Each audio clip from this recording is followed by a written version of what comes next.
कहानी की शुरुआत होती है आज से कई साल फ्यूचर में और अब अमेरिका के ऊपर एक मीडिया कंपनी राज कर रही है जिसका नाम है नेटवर्क। ज्यादातर लोग गरीब हैं जो कि छोटी मोटी बीमारियों का इलाज तक नहीं करवा सकते, इसलिए नेटवर्क उनका ध्यान भटकाने के लिए कई तरह की गेम शोज करवाता है। सबसे फेमस शो का नाम है द रनिंग मैन। इस शो में प्लेयर्स को 30 दिन तक जिंदा रहना होता है, जबकि बहुत से शिकारी उनकी जान के पीछे पड़े हैं। अगर कोई जीत गया तो उसे $1 बिलियन मिलेंगे, लेकिन आज तक कोई भी इस गेम के आखिर तक नहीं पहुंचा। इसके बाद हम बेन नाम के एक आदमी को देखते हैं जिसकी अभी अभी नौकरी गई है। वो वर्कर्स की एक यूनियन बनाने के सपोर्ट में था, इसीलिए उसका नाम ब्लैकलिस्ट में डाल दिया गया और अब कोई भी उसे काम नहीं देता। उसकी बेटी कैथी बीमार है और बेन को उसकी दवाई के लिए पैसे चाहिए। घर पर उसकी पत्नी शीला थोड़ा लेट आई और बताया कि वो बार में एक और शिफ्ट करेगी ताकि उन्हें ज्यादा पैसे मिले। बेन को ये बात कुछ ठीक नहीं लगी क्योंकि वहाँ पर अजीबोगरीब लोग होते हैं। बेन ने कहा कि तुम परेशान मत हो, मैं खुद गेम शो में जाकर पैसे जीत कर लाऊंगा। शीला को ये पसंद नहीं आया क्योंकि प्लेयर्स अक्सर बहुत ज्यादा घायल हो जाते हैं। बेन ने कसम खाई कि मैं ठीक रहूंगा, सबसे कम खतरे वाला शो चुनूंगा मैं। अब बेन अपने गरीबों वाले इलाके से निकलकर अमीर लोगों के एरिया की फेंस तक आ गया। उसने गार्ड्स को बताया कि मैं नेटवर्क के एक शो के लिए आया हूँ, तो उन्होंने उसे अंदर जाने दिया। स्टेशन पर गरीब लोगों की लंबी लाइन थी जो सिलेक्ट होने आए थे। अचानक एक बूढ़ा आदमी बहुत बीमार महसूस करने लगा, लेकिन फिर भी पैसों के चक्कर में बेचारा बोलता रहा कि मैं खेल सकता हूँ। आखिर में जब वो गिर ही गया तो बेन ने उसे पकड़ा और मदद के लिए चिल्लाया। गार्ड्स ने बेन को डांटा, कहा कि लाइन से बाहर क्यों गए और उसे पीट कर वापस भेज दिया। फ्रंट डेस्क पर बेन को पता चला कि उसकी फाइल पर वार्निंग लगी हुई है बात ना मानने की वजह से। अब गुस्से में उसने स्क्रीन पर मुक्का मार दिया। फिर वहां से उसे एक ब्रेसलेट देकर एलिवेटर 6 की तरफ भेज दिया गया। वहां उसकी मुलाकात टिम और जेनी से हुई जो उससे दोस्ती करना चाहते थे। सबको यूनिफॉर्म दी गई और फिजिकल टेस्ट हुए, जैसे सीवर में चढ़ना, भागना। बेन ने इस टेस्ट में टिम की काफी मदद की। ब्रेक के दौरान एक गार्ड बेन को सजा देने आया, लेकिन बेन ने बिना डरे उसका हमला रोक दिया। बाद में कई तरह के और भी टेस्ट हुए। बेन के हर एक जवाब में काफी एटीट्यूड दिख रहा था। साइकोलॉजिस्ट ने कहा कि बेन सबसे ज्यादा गुस्से वाला प्लेयर है। जो लोग फाइनल राउंड तक गए उनको रंग बिरंगे जंप सूट मिले। बेन, टिम और जेनी को एक रेड जंप सूट मिला जिसके पीछे टारगेट बना हुआ है, मतलब कि उन्हें रनिंग मैन शो के लिए चुना गया है। इसके बाद बेन प्रोड्यूसर डैन से मिला और कहा कि वो कोई और गेम करना चाहता है। डैन ने उसे $1000 का बोनस दिया ताकि वो अपना मन बदले और कहा कि बाकी शोज में ज्यादा पैसा नहीं मिलता, रनिंग मैन में हर दिन जिंदा रहने पर पैसे मिलते हैं। वैसे भी तुम्हारा नाम ब्लैक लिस्ट में है तो तुम्हें नौकरी तो मिलेगी नहीं। अपने परिवार के बारे में सोचकर बेन ने कॉन्ट्रैक्ट साइन कर दिया। फिर बेन की मुलाकात फैमिली अलायंस के एजेंट से हुई। कॉन्ट्रैक्ट के हिसाब से नेटवर्क बेन के परिवार को सिक्योरिटी देगा। उन्हें सेफ हाउस में ले जाया गया और नकली नाम दिए गए। बेन गेम शुरू करने से पहले अपने परिवार से मिलना चाहता था,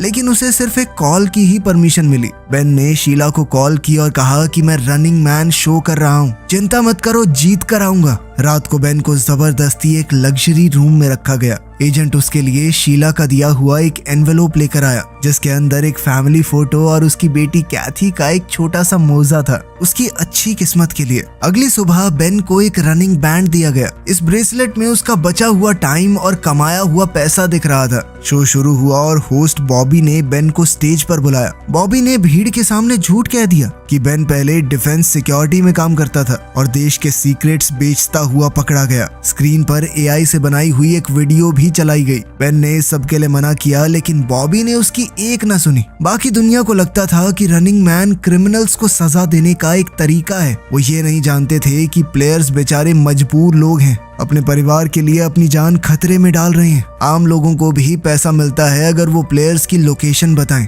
जब बॉबी ने बेन से उसके आखिरी शब्द पूछे तो बेन ने बॉबी और ऑडियंस दोनों की बेइज्जती की और कहा कि मैं जिंदा रहूंगा और इस बिल्डिंग को जला दूंगा। सभी प्लेयर्स को इंट्रोड्यूस करने के बाद बॉबी ने रूल्स बताए। सबको $1000 का एडवांस मिला और 12 घंटे का हेड स्टार्ट दिया गया, यानी 12 घंटे तक वो जहां जाकर छुपना चाहें छुप सकते हैं। कोई उनका शिकार करने नहीं आएगा। 5 शिकारियों को अगले दिन भेजा जाएगा। सभी प्लेयर्स को रोज कम से कम 10 मिनट का वीडियो रिकॉर्ड करना है। और फिर उस टेप को आधी रात से पहले डब्बे में डालना होगा। अगर टेप नहीं डाली तो पैसे बंद हो जाएंगे, लेकिन उनका शिकार चालू रहेगा। फिर तीनों प्लेयर्स को अलग अलग एलिवेटर से एक अंधेरे कमरे में भेजा गया। वहाँ बेन को कैमरा, थोड़े पैसे और नॉर्मल कपड़े मिले। बेन ने कपड़े बदले और बिल्डिंग से बाहर निकल गया। उसने जल्दी से एक टैक्सी ली। ड्राइवर ने उसे पहचान लिया और सेल्फी मांगी। बेन ने जब मना किया तो ड्राइवर गुस्सा हो गया। उसने कहा कि लोगों से अच्छा बर्ताव करो वरना तुम्हारी लोकेशन रिपोर्ट कर देंगे। वैसे भी पैसे मिलते हैं उस चीज के।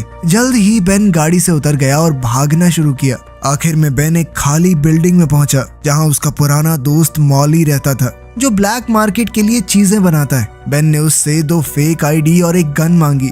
मॉली इस बात पर बहुत गुस्सा हुआ क्योंकि बेन अभी गेम का हिस्सा है, लोग उसे ढूंढ रहे हैं। क्यों आए हो मेरे पास? मेरे बिजनेस को खतरे में डालना है क्या? थोड़ी बहसबाजी के बाद और कैथी के बारे में सुनकर मॉली ने मदद कर दी। बेन ने अपना हुलिया बदला और उसी तरह की फेक आईडी ले ली। मॉली ने उसका सामान भी सूटकेस में रखा ताकि वो एक बिजनेसमैन लगे। मॉली ने अपने दोस्त को समझाया कि गरीब इलाकों से दूर रहना, क्योंकि गरीब लोग पैसों के चक्कर में तेरी रिपोर्ट कर देंगे। ऐसी जगह पर जाइयो जहाँ पे ज्यादा लोग हों। मॉली ने यह भी कहा कि अगर इतनी दिक्कत थी तो बता देता, मैं तुझे अपना असिस्टेंट रख लेता, लेकिन अब अगर तुझे जिंदा रहना है तो गेम जीतनी होगी।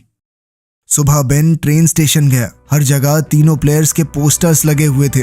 बेन ने न्यूयॉर्क का टिकट खरीदा और ट्रेन में चढ़ गया। जैसे ही ब्रेसलेट ने अनाउंस किया कि शिकार शुरू हो चुका है तो ट्रेन चल पड़ी। एक बच्चा बेन से बात करने आया। बेन ने उसे धमकाकर भगा दिया, पर बच्चा सिर्फ इतना बताने आया था कि तुम्हारी मूंछ निकल रही है। न्यूयॉर्क में बेन ने एक अच्छा होटल रूम लिया। रिसेप्शनिस्ट ने नोटिस किया कि आईडी फोटो में तो मूंछ है, लेकिन बेन के चेहरे पर नहीं। कमरे में बेन अपने असली रूप में आ गया। दीवार कवर की और अपना सोते हुए वीडियो रिकॉर्ड किया। शाम को उसने अपनी टेप बॉक्स में डाली।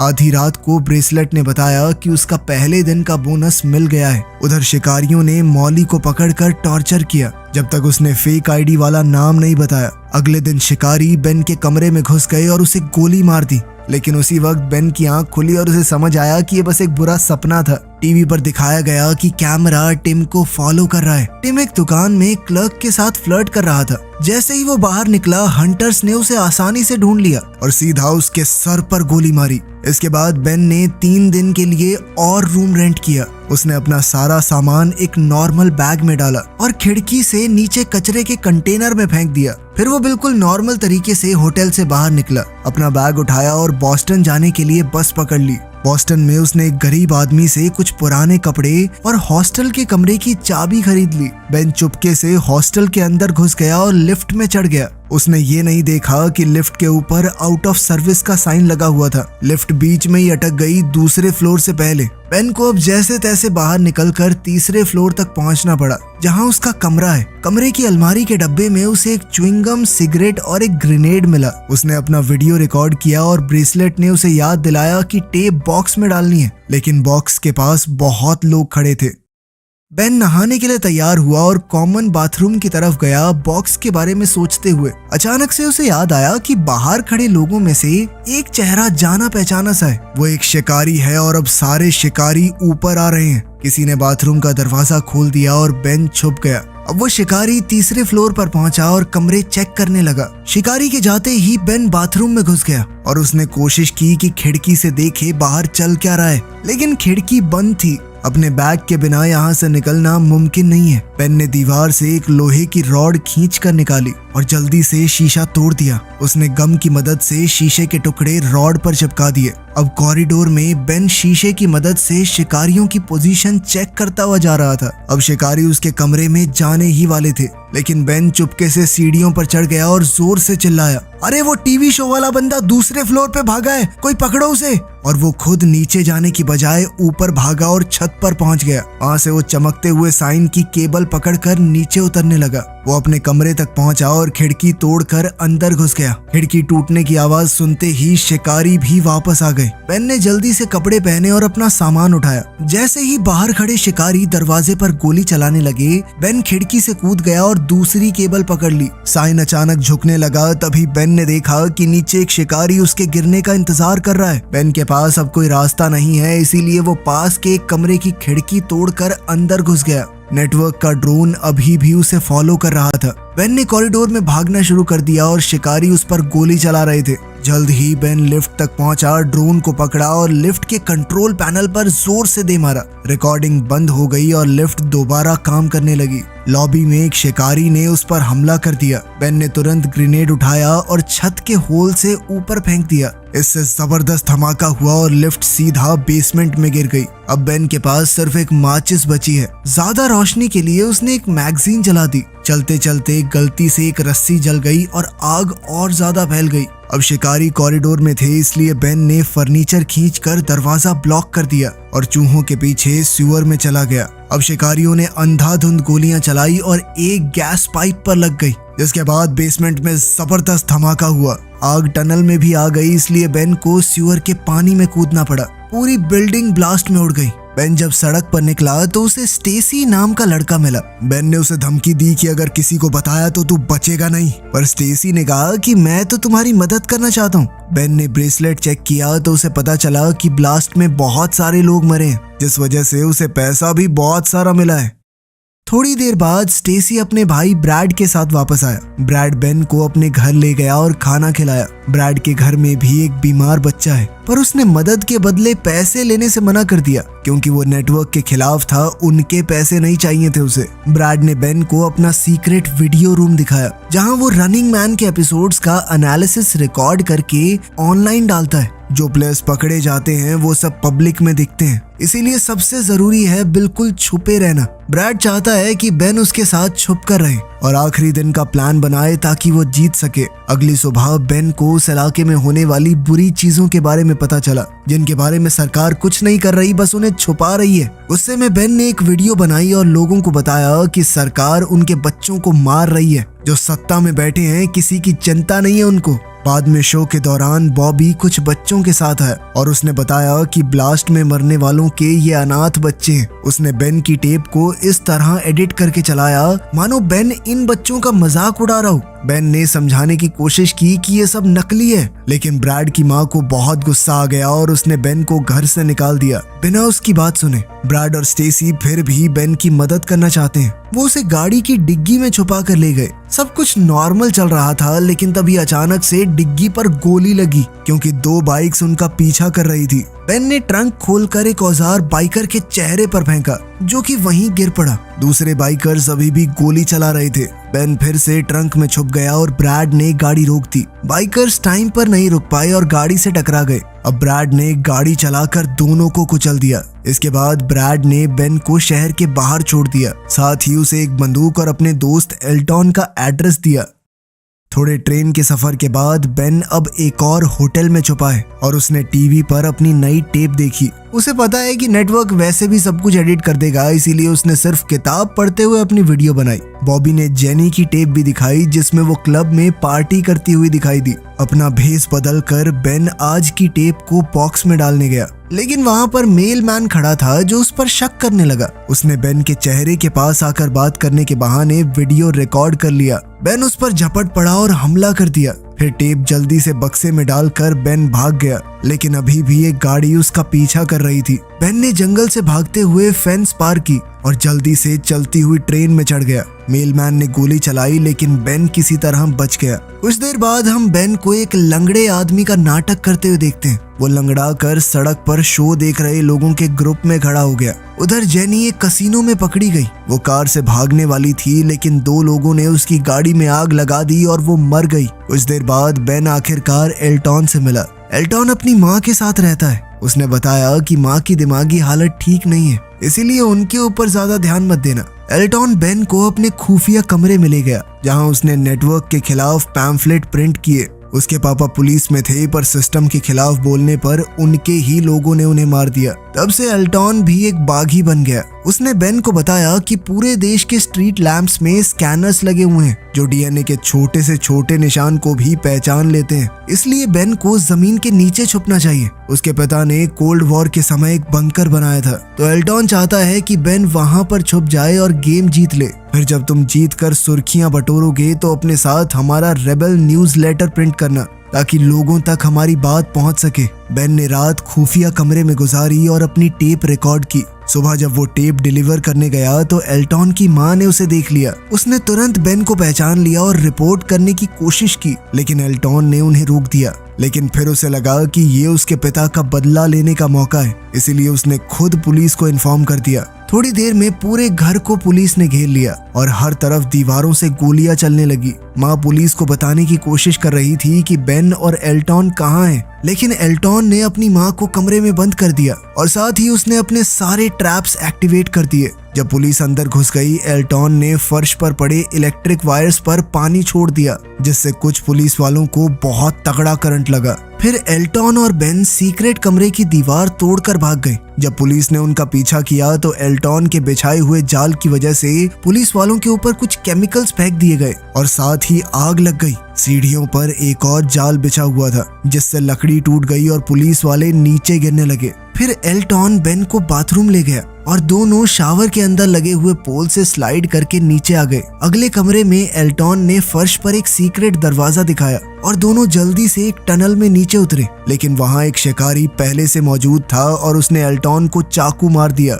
फिर वो बेन पर हमला करने लगा। लड़ाई हुई और बेन के हाथ पर कट लग गया, लेकिन उसने दुश्मन से हथियार छीन लिया। एल्टॉन ने चाकू पकड़कर शिकारी के पैर पर वार किया, जिससे वो गिर पड़ा। तब शिकारी को डैन का कॉल आया, जो बेन से बात करना चाहता है। बेन ने पूछा कि तुम्हारे पास इतनी टेक्नोलॉजी है तो पूरा शो फेक क्यों नहीं कर देते। डैन ने बताया कि तुझे क्या लगता है, हमने कोशिश नहीं की, लेकिन कंप्यूटर से बने लोग असली लोगों जितने एंटरटेनिंग नहीं होते, उनकी अलग अलग पर्सनैलिटी नहीं होती। फिर डैन ने बेन से कहा कि शिकारी को मार दे ताकि ड्रोन उसे रिकॉर्ड करे और रेटिंग बढ़े। बेन ने इस बात से मना कर दिया और सीधा ड्रोन को ही गोली मार दी। इसके बाद एल्टॉन और बेन एक गाड़ी के साथ दरवाजा तोड़कर बाहर निकले। वो जंगल की तरफ पहुंच गए, लेकिन एक हेलीकॉप्टर उनका पीछा कर रहा था। एल्टॉन ने बेन से कहा कि मुझे छोड़कर भाग जाओ और जल्दी से शेल्टर तक पहुंचो, लेकिन तभी अचानक हेलीकॉप्टर से स्नाइपर ने एल्टॉन के सर पर गोली दाग दी। दो शिकारियों ने बेन को घेर लिया, लेकिन उन्हें गोली चलाने की परमिशन नहीं थी, क्योंकि ऑर्डर ये है कि उसे जिंदा पकड़कर कैमरा के सामने मारना है। गाड़ी में बम लगे हुए थे तो बेन ब्रिज पर गाड़ी चलाकर कूद गया। गाड़ी एक शिकारी से टकराकर ब्लास्ट हो गई। बेन नदी में गिर गया और ब्रेसलेट में एक और शिकारी को मारने का बड़ा बोनस मिला। गांव और खेतों के बीच से होते हुए बेन बंकर की जगह पहुंचा, लेकिन पता चला कि सरकार ने वहां पर नया शहर बनाने के चक्कर में बंकर तोड़ दिया था। बेन ने खाली घर में रात गुजारी और उसे अपने परिवार का सपना आया, जिसने उसे अपनी गेम को कंटिन्यू करने की ताकत दी। जब पुलिस उस घर तक पहुंची तो उन्हें बेन की नई टेप मिली और साथ ही एक मैसेज भी कि इसे मेल कर देना। सड़क पर बेन ने जो पहली गाड़ी देखी उसका शीशा तोड़कर वो अंदर घुस गया। उसने ड्राइविंग सीट पर बैठी एमिलिया नाम की लड़की को धमकी दी कि जल्दी से गाड़ी चलाओ। वहीं ड्रोन्स और पुलिस उनका पीछा कर रहे थे। बहुत सी गाड़ियों से बचने के बाद एमिलिया अचानक से उल्टे रोड पर मुड़ गई, जिससे वो थोड़ी देर के लिए बच गए। सफर के दौरान एमिलिया बेन को गालियां दे रही थी, एक नंबर के घटिया आदमी हो तुम। लेकिन फिर बेन ने उसे अपने परिवार की फोटो दिखाई और बताया कि कैसे नेटवर्क फेक वीडियोस का इस्तेमाल करता है हमारी सच्चाई छुपाने के लिए। अचानक से गाड़ी का एआई हैक हो गया और वो साइड में लग गई। दो शिकारी अपने ट्रक में बेन को पकड़ने के लिए आए, लेकिन एक ड्रोन ने उन पर फायरिंग की और उनका ट्रक भी ब्लास्ट हो गया। इसका मतलब था कि डैन बेन को जिंदा रखना चाहता है ताकि शो और ज्यादा दिलचस्प हो जाए। टीवी पर एक फेक वीडियो दिखाया गया जिसमें एमिलिया मदद के लिए चिल्ला रही है। अब एमिलिया बेन की बात समझ गई। दोनों आगे बढ़े और सड़क के किनारे लोग उनका सपोर्ट करते हुए दिखे।